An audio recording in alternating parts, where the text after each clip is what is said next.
CM Revanth Reddy ఇదివరకు నిర్మాణంలో ఉన్న బిల్డింగ్లకు శంకుస్థాపనలు చేస్తున్నారంటూ మాజీ మంత్రి నిరంజన్ రెడ్డి మండిపడ్డారు. నాడు కేసీఆర్ హయాంలో ఇచ్చిన మెడికల్ కాలేజీల మొదలు లిస్టులో ఉన్నది వనపర్తి మెడికల్ కాలేజ్ అని చెప్పారు. ఇప్పటికే శంకుస్థాపన జరిగి నిర్మాణంలో ఉన్న మెడికల్ కాలేజ్ బిల్డింగ్ కు రేవంత్ మళ్లీ శంకుస్థాపన చేశారని ఎద్దేవా చేశారు. ఏవైతే ఫౌండేషన్లు అయినాయో ఏవైతే పనులు అయినాయో వాటి కాడపై మళ్ళీ శంకుస్థాపన చేయడం ఏంటండి బాబు? ఇది ముఖ్యమంత్రి పదవికి కళంకం కదా, అవమానం కదా. మీ సీఎంఓ అధికారులు ఏం పనిచేస్తున్నారు? మీరు అంటే చూసుకునే టైం లేదేమో మీకు. మీ సీఎంఓ అధికారులు ఏం పనిచేస్తారు? జిల్లా యంత్రాంగం ఏం పనిచేస్తుంది? మీ ఇంటెలిజెన్స్ వ్యవస్థ ఏం పనిచేస్తుంది? సాక్షాత్తు గత ముఖ్యమంత్రి కొత్త జిల్లాలు ఏర్పాటైనగా ఇచ్చినటువంటి దాంట్లో వచ్చిన కొత్త medical college Wanaparthy medical college.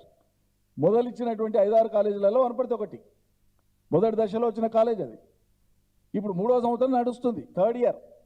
Already KCR గారు మెడికల్ కాలేజ్కి, నర్సింగ్ కాలేజ్కి, హాస్పిటల్కి ఫౌండేషన్ వేసినారు.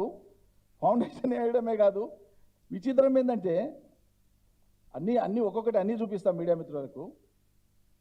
కనీసం ఇప్పటి నుంచన్నా వాళ్ళు సరి చేసుకుంటారేమని సిగ్గనిపించాలి కదా.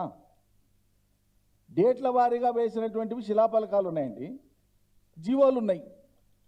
ఇది మెడికల్ కాలేజ్కి వేసినటువంటిది. ఇవన్నీ మీకు ఇస్తే ఇప్పుడు మీడియా మిత్రులకు. ఇంకోటి విచిత్రం ఏంటంటే ఏవి ఎక్కడైతే వేయాలన్న మెడికల్ కాలేజు ఆసుపత్రికి సంబంధించిన శిలాఫలకం వేయాల్సిన చోట వేయలేదు. ఎందుకంటే ఆడ కళ్ళెదుట కనిపిస్తుంది బిల్డింగ్, నిర్మాణమైన బిల్డింగ్ కనిపిస్తుంది కాబట్టి ఆడ శిలాఫలకం వెనుక ముఖం చెల్లలే. ఈ అధికారులు అట్లా చేసిండ్రు.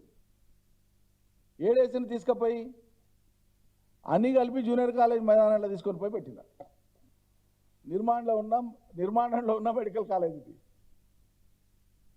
అదేవిధంగా జిల్లా ఆసుపత్రి నిర్మాణం యొక్క వివిధ దశలలో ఉన్నాయి. బిల్డింగ్లు కనిపిస్తున్నాయి మీకు.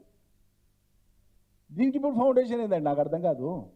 దీనికి 510 కోట్లు కేసీఆర్ ప్రభుత్వంలో జీవో ఇష్యూ చేసింది.